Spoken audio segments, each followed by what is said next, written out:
After a weekend-long family gathering, I returned to my small apartment in Seattle, completely exhausted. Everything seemed normal, at least until I opened my banking app to transfer money for the electric bill. My eyes went blurry at the number on the screen, $83.52.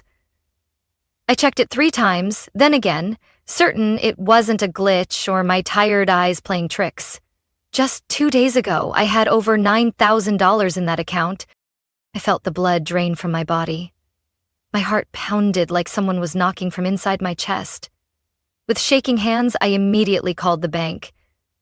After a few security questions, the rep said, "The transactions were made from a device previously logged in, same IP address as a personal computer."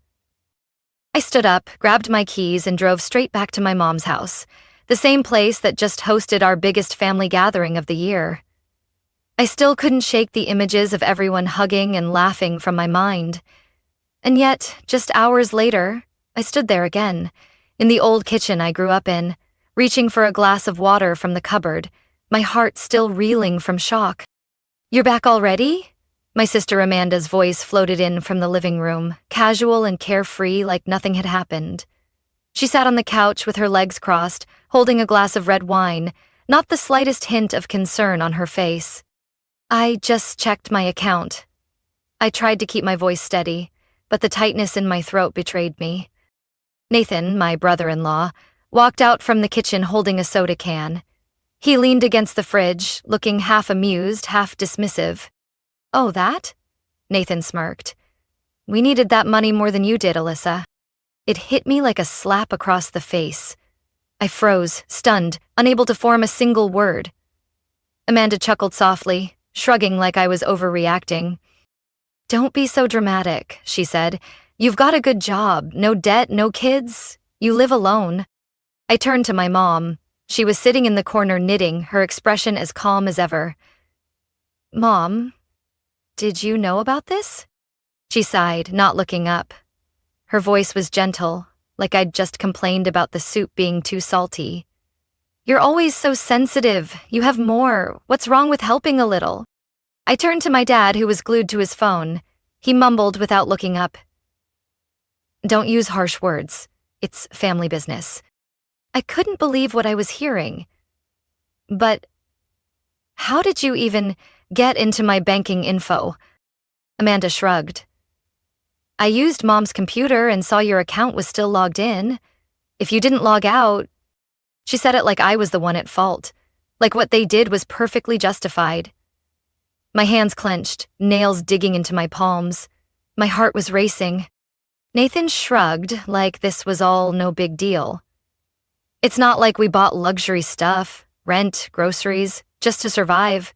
Otherwise, we'd be starving." I looked at them. All of them. Not one apology, not one guilty look, not even a proper explanation. "What did I do to deserve this?" I whispered, though no one seemed to care. Amanda tossed her hair back and mumbled, "You can earn it back. Don't be so dramatic." I slowly picked up my purse. No one stopped me. No one asked if I was okay.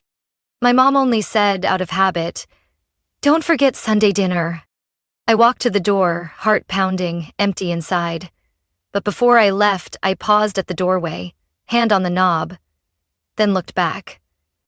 "If you think I'm just gonna let this go, wait and see what happens next?" Amanda giggled. "Oh, please, you're being so theatrical. Honestly, Alyssa, we needed that money more than you. Don't be selfish." I didn't respond. Outside, it had started to rain, and inside me, another storm was quietly building. I drove through the rain, gripping the steering wheel until my knuckles turned white. The traffic light ahead was red, but my mind was spinning with every cold word I'd just heard. "We needed that money more than you." No remorse, no apology. It felt like a nightmare I couldn't wake up from. I didn't want to go home yet. I needed air, so I pulled into the parking lot near Green Lake Park, where I usually jog on Saturday mornings. I turned off the engine, sat in silence, and reopened the banking app. That number was still there, just as shameless and cold as Amanda's face. I couldn't say I was completely surprised. I had just hoped. When I was 27, I got hired as a marketing manager at a major pharmaceutical company. While I was still adjusting to the job and new life, Amanda called. "Hey, my phone got cut off. Can you spot me some cash?" I didn't think twice. They were family, right? Then came Nathan, unemployed for nearly 6 months. "Just need a few hundred to get by until I find something," he said. I stayed quiet. One year, for Haley's birthday, Amanda sent me a suggested gift list. The cheapest item was over $200. I wanted to say no, but then my mom called, her voice sweet. "You're not getting anything for your niece. She's so excited. You're better off than the rest of us." And just like that, I became the first person they called for money troubles. Amanda got a new car. I chipped in on the down payment. Nathan lost his wallet. I wired money that night. Mom's electric bill overdue. I dipped into savings. Every time, all they had to say was, "You're the most stable one in the family." They never once asked, "Are you doing okay?" Never stopped to think. I had days where I counted every dollar, skipped vacations, or put off buying things for myself. A few months ago, I turned down a vacation with my best friend because I used that money to help Nathan with rent. Amanda, they said it like a compliment, but now I realize it wasn't gratitude. It was an unspoken declaration, "It's your job." The rain kept falling. I turned on the radio, hoping the noise would calm the ache in my chest. But nothing could soothe the feeling of being seen as a tool. Not a daughter, not a sister, just a credit card with a heartbeat. My phone buzzed, a text from Mom. "Amanda said you're upset about the money. Don't make a big deal, sweetheart. We're family." Family. Why did that word feel so heavy now? I used to think if I just stayed patient, generous enough, they would realize.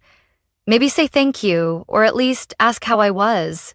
But they never did. Because in their eyes, I didn't need help. And the one who doesn't need help is expected to help everyone else. I took a deep breath and opened my notes app. Every payment I ever made, every late-night call, every time I denied myself for them, I started writing it all down. Not to ask for it back, but so I'd never forget. Never let myself be put in that position again. The rain began to ease. Pale sunlight peeked through the gray clouds. I sat up straight, hands on the wheel. This time, I wasn't looking back. That night, I returned to my apartment, still reeling from Nathan's words echoing in my mind. "We needed that money more than you." No apology, no explanation, just pure, unbelievable entitlement. But what truly kept me up wasn't the lost money. It was the family's complete indifference in the face of it. I couldn't let it go, and I didn't plan to. The next morning, I called the bank and requested a full transaction report from the past 10 days. The file was 17 pages long. I printed it out and marked every suspicious charge in red. One anonymous transaction caught my eye.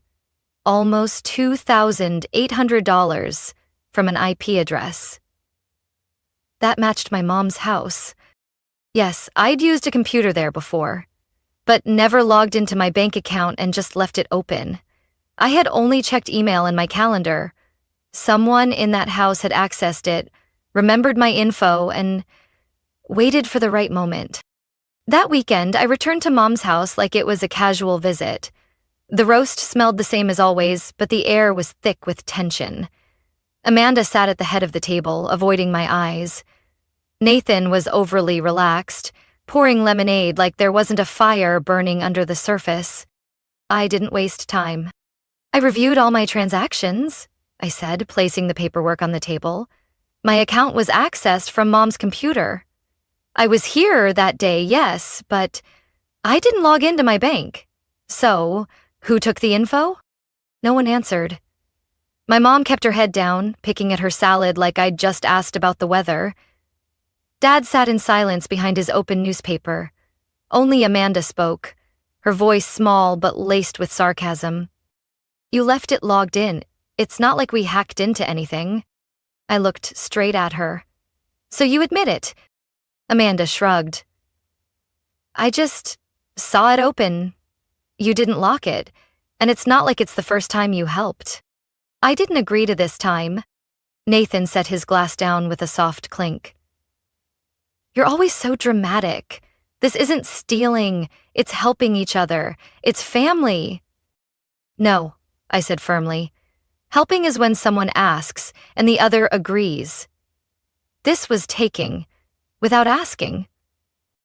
My mom finally looked up, her voice gentle like she was explaining something to a stubborn child. Elisa, you live alone, have a good job, no burdens. Amanda's raising a child, Nathan's still figuring things out. Family is about sharing. And sharing means quietly draining my entire savings? My voice began to tremble, not from anger, but from pain. My dad folded his newspaper and looked up, visibly annoyed. Don't be so harsh. You've always been the strongest one in this family. You know no one else could handle it, so everyone trusted you. Trusted me? I let out a dry laugh. Stealing personal information and emptying my account? That's what you call trust? Why not just call it what it is, taking advantage?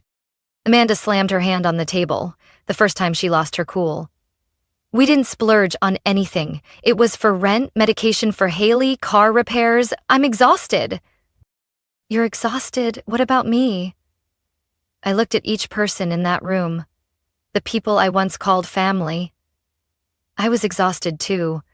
When I worked 60 hours a week to pay off your debt, when I canceled my vacation just to keep Nathan from getting evicted, when I ate instant noodles for 3 weeks to help Mom pay the utility bill, I'd been tired for a long time. But I never complained, because I thought I was doing the right thing, but clearly all I did was enable everyone's selfishness. No one said a word. Only the ticking of the kitchen clock filled the silence. I stood up, grabbed the folder and my purse. Before leaving the room, I paused and looked at Mom. If this is how you treat the only person who never asked for a single cent, don't be surprised when I start taking back what I deserve. Nathan let out a mocking laugh. What are you gonna do, Alyssa? Call the cops? I looked him straight in the eye, my gaze steady. Just wait and see. Then, I walked out of the house I once called home. For the first time, without a trace of regret. Only a rising sense of resolve in my chest. I got home just as dusk settled over Seattle. The air felt thicker than usual, heavy with the fury still brewing inside me. I sat at my desk, opened my laptop, and pulled out a file folder. I had kept receipts, messages, transfers, email confirmations, even screenshots from years ago. Not because I was paranoid, but because I knew, someday, my quiet sacrifices would need proof. I began organizing everything. From the very first payment, $92.50 for Amanda's phone bill 3 years ago, to the biggest one, $3,200 wired to Nathan for an urgent issue. I had full bank statements, email confirmations. Over 3 nights, I built a spreadsheet, categorizing each expense. I color-coded everything. Green for medical, yellow for living expenses, red for the ones with no justification. Like the $1,350 Nathan spent on a gaming console last Black Friday.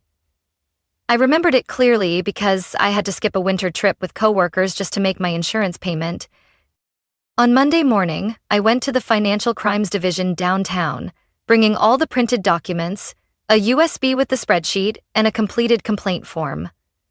A young officer named Harper took my case. She flipped through each page, nodding as she read. We'll begin a preliminary investigation under financial fraud and unauthorized access to personal information. Do you have names of the individuals involved? I do, I said, handing her the list. Amanda Walker, Nathan Walker, Donna Grant, my mother, Paul Grant, my father. I left the precinct under gray skies, but with a flicker of light inside me. Not because I wanted them punished, but because I finally stopped staying silent. 2 weeks later, on a Thursday afternoon, I was in a Zoom meeting when an unknown number called. I muted the call and stepped onto my balcony to answer. It was Harper. Ms. Alyssa, we've completed the preliminary investigation. We have sufficient grounds to move forward. The investigative unit will visit the individual's residences today. I froze. It wasn't satisfaction I felt, more like relief. After all these years, someone finally saw what I had endured. That night, while I was preparing dinner, my phone rang non-stop. First Mom, then Amanda, then Nathan. I didn't pick up. The texts started pouring in after, "Call your mother now." "What are you doing, Alyssa? Did you really call the police?" I didn't respond to any of them. An hour later, I got a text from an old neighbor. "There are 3 people in jackets labeled Financial Crimes Unit outside Donna's house. They asked about you too." The next day, I arrived at work early. As I stepped into the elevator, I caught a few curious stares from coworkers. Then my manager approached me. "We received a call from a local reporter asking to verify a financial investigation linked to your name," he said, placing a gentle hand on my shoulder. "We didn't confirm anything, but if you need time, just say the word." I smiled softly. "It's okay. I'm doing the right thing."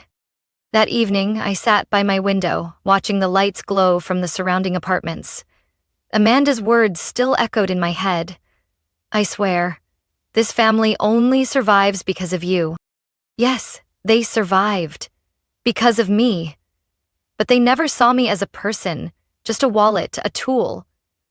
And now, that tool had said enough. I opened my journal and wrote one line. "I am not the family bank. I am Alyssa." For the first time, I saw my name on a page not tied to a bill or a money transfer, just my name, a person, and freedom, finally within reach. The first message came that Monday morning as I was getting ready for work. My phone screen lit up with a familiar line. "Call me, Mom." I didn't open it. An hour later, as I poured coffee, her voicemail came through. "Alyssa, this is going too far. I know there's been misunderstandings, but you don't have to take it this far. Can you please call me back?" I set the mug down, a chill running through me.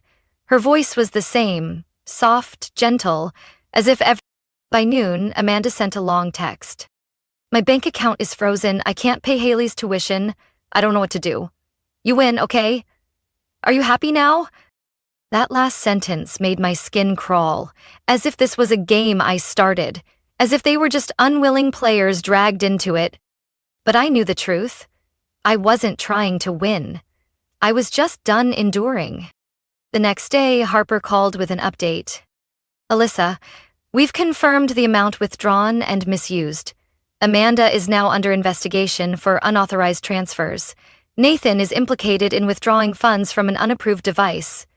And your parents used part of the money for illegal mortgage payments, which could be subject to recovery." Oh, I didn't know how to feel. Part of me hurt, not because of the consequences they now faced, but because they still didn't understand how it ever came to this. That night, Nathan called repeatedly. I blocked his number. Less than 10 minutes later, I got an email from an unfamiliar address. "Alyssa, please. I've been suspended from work. They're investigating my accounts. I can't lose everything over one mistake. Can't you say something to help me?" The arrogance, the mockery, the laughter from before, gone, replaced by thinly veiled panic. But I didn't flinch. Thursday morning, I got a message from my dad. He rarely reached out, so even one line made me pause. "The bank sent a foreclosure warning. If we don't pay in 30 days, we lose the house." I read it over and over. No apology, no admission, just a cold statement and a faint hope that, like always, I would step in to fix it. I didn't reply, but that night, standing by my window watching the streetlights spill across the glass, I thought of all the times I skipped lunch to wire Mom money on time. The dates I canceled because Amanda called me in tears. I'd given not just my money, but my peace. This time, I wasn't going back. That weekend, I drove toward the Edmonds shoreline, a place where Dad and I used to go fishing every summer when I was little.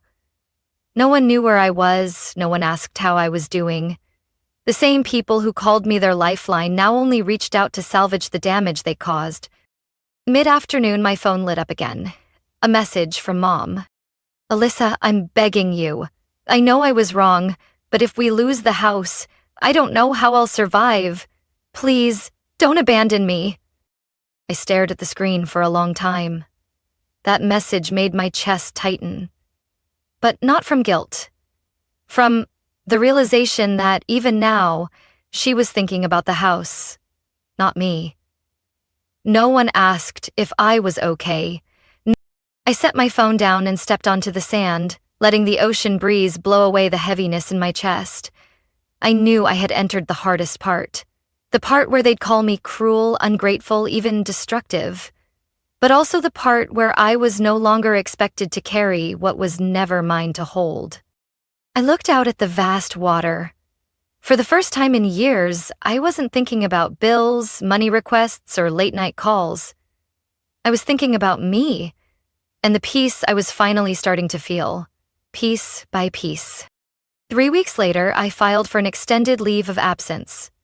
Without telling anyone, I packed everything neatly into a rented car and left Seattle on a gloomy Wednesday morning, driving across the state like I was shedding the old skin of a woman smothered by unreasonable expectations. I arrived in Boulder, Colorado, a small town I had passed through years ago on a work trip. Back then, I only had a few hours to wander around the downtown area, sip coffee in a cozy cafe with soft jazz and warm yellow lights, but the calm I felt that day stuck with me. Now, it became the place I chose to begin again. I rented a small studio apartment overlooking the mountains. White walls, big windows catching the morning light. Within days, I bought a new desk, filled vases with fresh flowers, and for the first time in years, I didn't have to clear space for someone else's needs. I changed my number, told my company I'd be working remotely for an indefinite period, and strangely enough, once I stopped being drained by my family, my energy returned. I slept better, ate regularly, and when I sat at my desk, my mind felt clearer than ever. Just 2 weeks after settling in Boulder, my boss, Julian, called. "Alyssa, I just reviewed your new strategy plan. It's brilliant. Have you considered taking over as regional coordinator for the entire West Coast?" I paused for a moment. A year ago, if I had heard those words, I probably would have said no. Because I still had to worry about Mom, about Amanda, about Nathan. But now, I looked out the window, where sunlight was sparkling through the pine trees, and answered firmly, "I'm ready." Julian chuckled. "I knew you'd be the first person to come to mind. Congratulations, Alyssa." When the call ended, I made myself a cup of tea, curled up in a knit blanket on the balcony, and let the breeze run gently through my hair. I had done it. I had pulled myself out of that cycle. The cycle where I was always the one giving and no one ever asked, "Are you okay?" No more late-night messages. No more desperate calls like, "It's just a loan. I'll pay you back by the end of the month." No more checking my bank account every morning in quiet panic. Now, every message I received was from people who truly cared. Coworkers, old friends, or a few new ones I'd met through yoga classes in Boulder. No one asked for money. They simply asked, "How are you feeling today?" Or "Want to grab dinner tonight?" I hadn't just found freedom. I had found myself again. One afternoon, I went back to the coffee shop from years ago, sitting at the same table by the window. The shop owner still remembered me, faintly. "You've been here before, haven't you? Weren't you the one who asked about the jazz track I was playing that day?" I laughed. "That was me, and now I live here." He pointed outside the window. "This place heals a lot of people." I nodded. There was nothing more that needed to be said. That night, I wrote in my journal. I spent my youth guarding a door for a family that never wanted to come in to see me, only to take what was inside. Now, I've locked that door, and I'm keeping the key for myself. This new life wasn't loud. There were no cheers, but it was quiet. And to me, that was the most luxurious thing I had ever owned. Didn't know what the future held. I didn't know if Amanda might call one day, her voice trembling. But I knew one thing. I wasn't going back. Not because I didn't love them, but because I'd learned to love myself first. One crisp fall morning, as I watered the plants on my balcony, my phone pinged with a new email. I didn't look right away, but a few minutes later, sipping my tea, I opened my inbox and paused at an unfamiliar name. Melanie Carter. It took me a few seconds to place her. Melanie was Amanda's cousin-in-law, someone I had only seen briefly at a couple family gatherings, a quiet girl who always stayed in the background and never spoke up. I hadn't even known she had my email. The subject line read, "Thank you, Alyssa." Curious, I opened it. "You probably don't remember me well. I'm Melanie, Aunt Grace's daughter. Amanda once asked me to babysit Haley one summer, and you drove me home after Haley's birthday party." I stayed silent for years, thinking I didn't have the right to speak up. But after learning what you did, how you stood up, how you drew a line, I couldn't not send this message. I sat frozen. Every word she wrote felt like a drop falling into the still pond inside me. I was stuck in a similar cycle. My family always said I was luckier, so I had to give more. I worked 3 jobs at once and still had to send money home for my mom, for my brother. And when I tried to say no, they called me ungrateful and selfish. But after hearing what you did, how you chose yourself, it felt like someone lit a path I didn't know existed. You helped me realize that saying no isn't cruel. It's self-protection. It's preserving the most precious thing, yourself. I sat there quietly, hands wrapped around a now cold cup of tea. Outside, the wind rustled golden maple leaves, sending a few tumbling gently to the ground. But inside me, something had quietly begun to bloom. It wasn't pride. It wasn't vindication. It was the feeling of being seen, of being understood. Melanie wasn't the first person to say something like this. A few weeks earlier, an old college friend had texted me, after reading a few lines I shared on my personal blog. "I used to think you were just really strong, like you didn't need anyone. But now I get it. You were so strong that everyone assumed you'd be fine, no matter what." I had read that line over and over again. Because for years, I never asked to be heard. I stayed quiet, held it all in, but no one had ever taught me that kindness doesn't mean letting people cross your boundaries. That night, I sat down at my desk, opened my laptop, and typed a reply to Melanie. I never imagined what I did would inspire someone like that. "Thank you for having the courage to share. I know that's not easy. But I want you to remember, you're not alone. You're not selfish. You're just learning to love yourself the right way. And there's nothing wrong with that." I hit send, and in that moment, something became crystal clear. I used to think I had lost my family, but the truth was, I was redefining it. From people who love without conditions, who give without expectation, and who respect others as full human beings. The next morning, when I pulled back the curtains, sunlight poured into the room like a gentle blessing. I took a deep breath, feeling nothing heavy on my chest anymore. I was no longer the old Alyssa, the girl who always stepped aside, who always stayed quiet for fear of upsetting others. Now, I was Alyssa who knew how to say enough, who knew when to walk away when someone didn't value her. And the most beautiful part? I wasn't alone. Because out there, somewhere, people like Melanie were finding the courage to step out of the shadows. And if my journey could light even a small part of their path, then every bit of pain I had endured was worth it. On Sunday afternoon, I strolled down the cobblestone path that led to the nearby park, where the maple trees were changing leaf by leaf, from green to gold to fiery red. A little girl rode her bike, hair flying in the wind, while her mother ran behind her, laughing and calling, "Slow down, sweetheart." I paused for a moment, holding a paper cup of coffee, watching them like a scene from a living painting. That image stirred something in me, something I had lost in recent years, a sense of lightness. I used to think I had to do everything to make my family proud. I worked tirelessly, saved every penny, gave up vacations, small dreams, just to earn a good daughter label or a nod of approval from my mother. But they never stopped to ask, was I tired? Did I need someone to listen? They just needed me to be strong. And when I stopped, when I stood up and said no, they called me ungrateful. I used to fear that. I feared being seen as selfish, feared losing the blood ties I fought so hard to preserve. But now that the dust had settled, now that the midnight calls and circular blame had gone quiet, I realized something so simple. It hurt. I didn't lose my family. I had just found myself.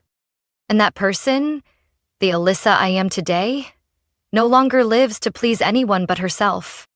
I started doing the little things I once put off. I learned how to cook risotto, my favorite dish that I never had time for. I bought a bright red dress, the kind I used to think was too much for the office. I signed up for a Saturday pottery class just because the feeling of clay in my hands made me feel alive. I reorganized my apartment, hung a giant abstract painting in the living room, not because it matched. One day, I received a postcard from Kelly, a former coworker who had moved to Italy. On the back, in neat handwriting, it read, "You showed me what it means to set boundaries without guilt. Because of you, I finally had the courage to move to Rome. Something I dreamed of since I was 20 but never dared to do. Thank you, Alyssa." I placed the postcard on my desk, among the small things that carried big meaning. A stone I picked up on my first hike in Colorado, a jar of dried flowers, and the leather journal I was still writing in. They were all tiny pieces of me. An Alyssa who no longer lived to prove anything to anyone. I no longer hoped for my family to understand. I didn't wait for an apology call from Amanda or a surprise message from my mom. Maybe one day they'd look back and understand, or maybe not. And either way, that's okay. I used to think love meant holding on tightly. Now I know sometimes love means letting go, letting yourself and others be accountable for their own choices.